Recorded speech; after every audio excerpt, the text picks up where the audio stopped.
গঙ্গণেশায় নমঃ ইদং পানাতুদকং ছেনি গঙ্গণেশায়। Hello guys, তোমরা সবাই কেমন আছো? শুভ সকাল। তো দেখো সকাল সকাল উঠে পড়েছি, আর আজকের ওয়েদারটা কিন্তু খুব সুন্দর। তো আজকে হলো কোজাগরী লক্ষ্মী পুজো। তো সকাল সকাল উঠে ঘর বারান্দা ঝাড় দিয়ে সমস্ত কিছু সব জায়গায় জল দিয়ে যেটা যেটা করতে হয় সকালবেলায় উঠে লক্ষ্মীশ্রী বজায় রাখার জন্য, তো সবগুলোই করা হয়ে গেছে। তো এখন ফুলও তোলা হয়ে গেছে। তো এখন মাজবো পুজোর বাসন, মানে আজকে কিন্তু অনেক বাসন হয়েছে, সেগুলো মেজে নেবো। তো চলো কী কী কাজ করলাম সেগুলো তোমাদের সঙ্গে একটু শেয়ার করি। তো দেখো, আজ যেহেতু লক্ষ্মী পুজো, সেহেতু গাছে কিন্তু সকাল সকাল ভোর ভোর না উঠে ফুল তুললে একদমই ফুল পাওয়া যাবে না।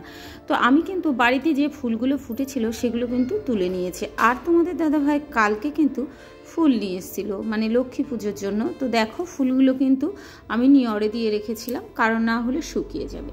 তো এদিকে দেখো আমি লক্ষ্মীর কাঁঠাটাও ধুয়ে দিয়েছি, আর এদিকে দেখো একটা আমের পল্লব ভেঙে নিয়েছি। তো এটা কিন্তু 10টা হবে না, 9টা না হলে 7টা, যাই হোক বেজেও রাখতে হয়।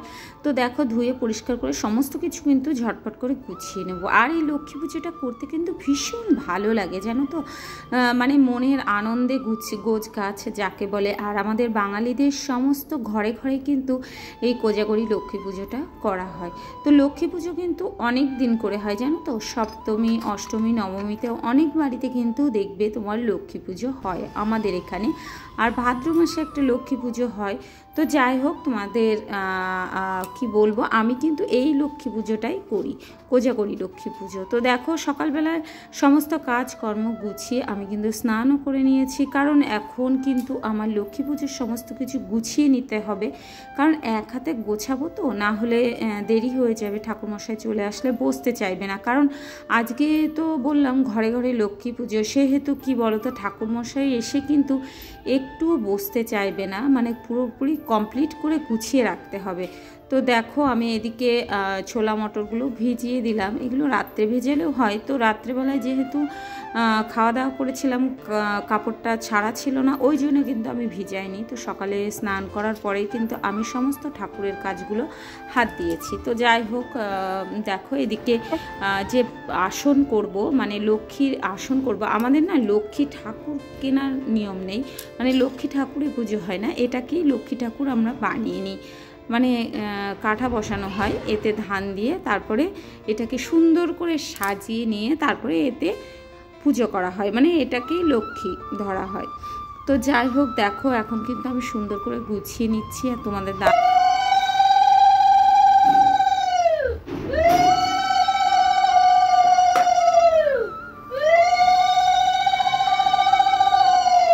দেখো এটাকে আমি এখন সাজিয়ে নেব। আর কি বলো তো, লক্ষ্মী পুজো কিন্তু মেনলি তোমার দেখবে রাত্রের দিকে, মানে সন্ধ্যার দিকে কোজাগরী লক্ষ্মী পুজোটা সবাই করে। এইদিকে আমাদের দুপুরবেলাতেই করবে, কারণ দুপুরবেলাতেই ঠাকুরমশাই আসবে, আর ঠাকুরমশাই কিন্তু সন্ধ্যেবেলায় পাওয়াটা খুবই ইম্পসিবল। তো দেখো এদিকে পুজো কিন্তু শুরু হয়ে গেছে, ঠাকুরমশাই চলে এসছে আর আমার সব জোগাড় হয়ে গেছে। তো লক্ষ্মীর কাঁঠাটা দেখো সাজিয়েছি কি সুন্দর করে।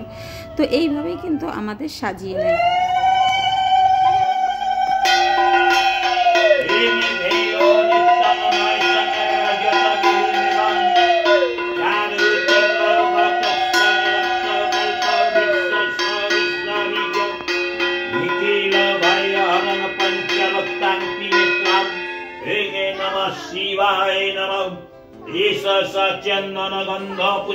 তো দেখো এখন পুজো শুরু হয়ে গেছে। তো এইভাবেই আমি গুছিয়েছি, কেমন লাগছে তোমরা প্লিজ কমেন্ট করে জানিও। তো ভালো লাগলে লাইক কমেন্ট শেয়ার করে আমার পাশে থেকো। টাটা।